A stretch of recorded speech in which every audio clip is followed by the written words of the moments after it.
Oi, hoje a gente vai mergulhar no capítulo 12 do livro de Provérbios.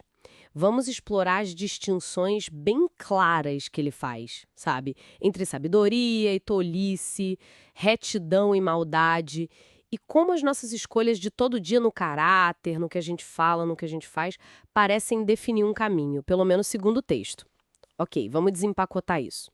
O capítulo ele já começa estabelecendo uma ligação bem forte entre gostar de aprender e ser sábio, né? O versículo 1 diz: Quem ama a disciplina, ama o conhecimento. Mas aí ele contrasta logo em seguida: Quem odeia a repreensão é estúpido. Por que essa conexão tão direta logo de cara entre estar aberto para aprender e a própria inteligência? Pois é fascinante como o texto amarra isso, né? A receptividade ao aprendizado, a correção. Isso é apresentado como a própria essência da sabedoria. Não é só sobre, tipo, acumular informação.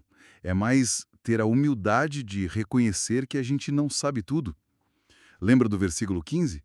O sábio ouve os conselhos e a recusa em aprender, em ser corrigido. Bom, o texto chama isso de estupidez, né? A sabedoria, aqui, parece começar nessa disposição de ouvir e crescer. Faz todo sentido. E essa ideia de ter uma base, um fundamento sólido, para se continuar quando o texto compara a vida justa com a instabilidade da maldade.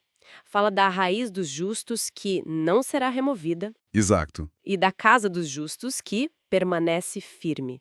Isso enquanto os perversos são derrubados. O que essa imagem da raiz, da casa firme, quer dizer nesse contexto?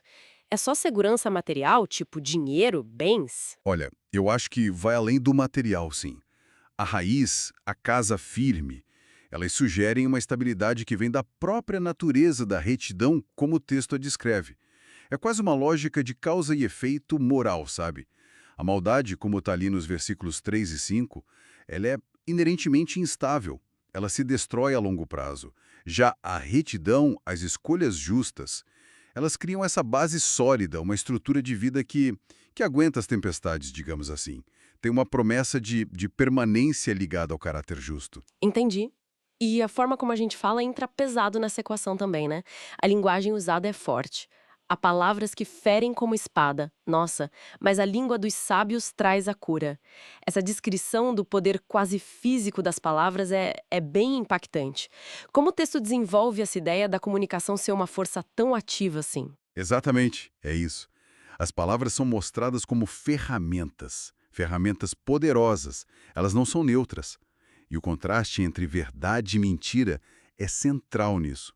Versículo 19 diz: Os lábios verazes permanecem para sempre.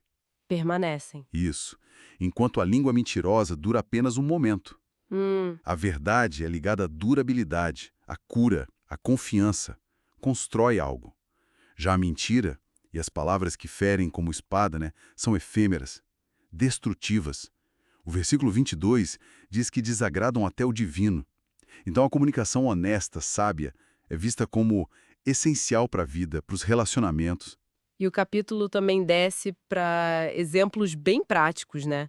Ligando o caráter com a ação. A gente vê isso no trabalho diligente, aquele que leva à fartura, ou até a liderança, como no versículo 24, e o contraste com a preguiça. Sim, sim. E vai além, fala do cuidado com os animais, no versículo 10, e até da dinâmica familiar, no 4, sobre a esposa exemplar versus a que envergonha. Como essas ações do dia a dia se conectam com esses temas maiores de retidão e sabedoria. Então, elas mostram que, para Provérbios 12, o caráter não é algo, assim, abstrato, né? Ele se manifesta em ações concretas e tem consequências tangíveis. A diligência, a responsabilidade, o cuidado, até com um bicho, como você falou, são expressões da justiça e da sabedoria e levam a resultados positivos, prosperidade, respeito. Por outro lado, a negligência, a preguiça, a falta de integridade, tipo correr atrás de fantasias, como diz o versículo 11, isso leva à faluta, à servidão. Tem uma ética do trabalho e do cuidado bem clara ali. O caráter molda o destino prático mesmo. Então, tá. Olhando para o capítulo como um todo, O que a gente tira disso? A mensagem parece ser que as nossas escolhas diárias, como a gente pensa, o que a gente fala, como a gente age, não são coisinhas pequenas, né? De jeito nenhum. Elas definem ativamente um percurso de vida com consequências bem reais de estabilidade ou ruína, segundo essa sabedoria antiga. Exato. E isso nos leva, talvez, a uma reflexão final, pensando naquele último versículo, o 28. No caminho da retidão à vida.